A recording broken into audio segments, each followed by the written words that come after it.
Saudara-saudari yang terkasih, dalam beberapa kesempatan Paus kita, Paus Fransiskus, mengulang-ulang nasihat ini.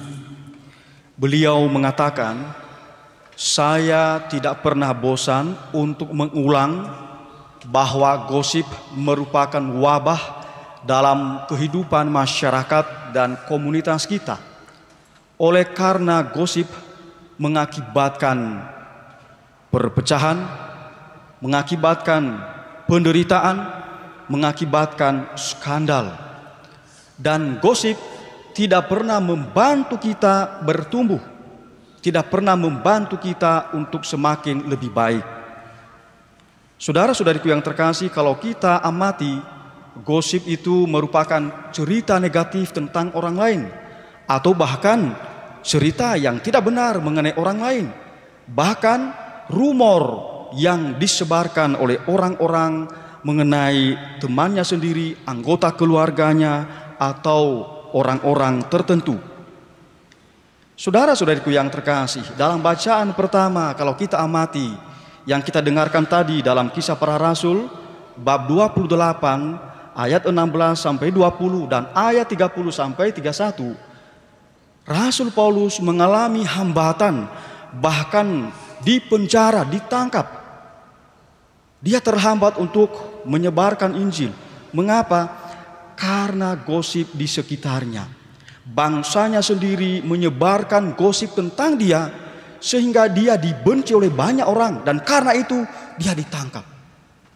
Tapi kita belajar dari Rasul Paulus, kendati dia mengalami hambatan, tantangan, tetapi dia terus bersaksi karena dia membiarkan dirinya dituntun oleh Roh Kudus. Di dalam bacaan Injil hari ini, kecenderungan gosip itu juga kita bisa lihat. Ketika Yesus berkata kepada Petrus, jika aku menghendaki supaya ia itu adalah murid yang dikasihi atau Yohanes, tetap hidup sampai aku datang, itu bukan urusanmu. Tetapi apa yang tersebar mengenai orang yang dikasihi oleh Yesus ini, murid yang dikasihi oleh Yesus ini, oh, berarti dia tidak akan mati. Lihat, kata-kata Yesus sendiri tidak ditangkap dengan baik, dengan benar, bahkan ditambah-tambahkan dan disebarkan yang bernuansa gosip. Saudara-saudariku yang terkasih, dalam kehidupan kita sekarang ini, ditambah lagi dengan kekuatan media sosial, gosip itu begitu gampang tersebar.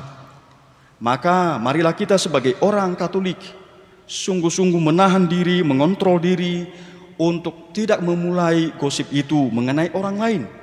Karena sekali lagi akan mengakibatkan perpecahan, akan mengakibatkan penderitaan bagi orang lain, dan bahkan akan mengakibatkan skandal bagi orang lain. Hari ini hari terakhir bagi kita mendoakan doa novena.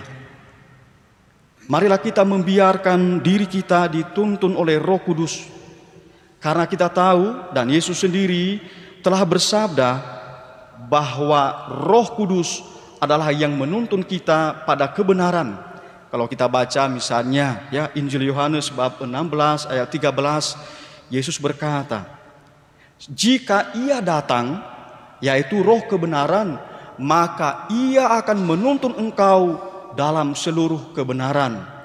Saudara-saudariku yang terkasih, apakah kita sungguh-sungguh membiarkan hidup kita dituntun oleh Roh Kudus itu, sehingga kita mampu menahan diri untuk tidak bergosip? Kita hanya menyebarkan kebenaran mengenai orang lain. Kalaupun ada orang lain yang salah, marilah kita melakukan correctio fraterna atau koreksi persaudaraan, karena kita mau dia bertumbuh di dalam iman dan juga di dalam kehidupannya, bukan justru membuat dia menderita, bukan justru merendahkan dia. Tuhan memberkati.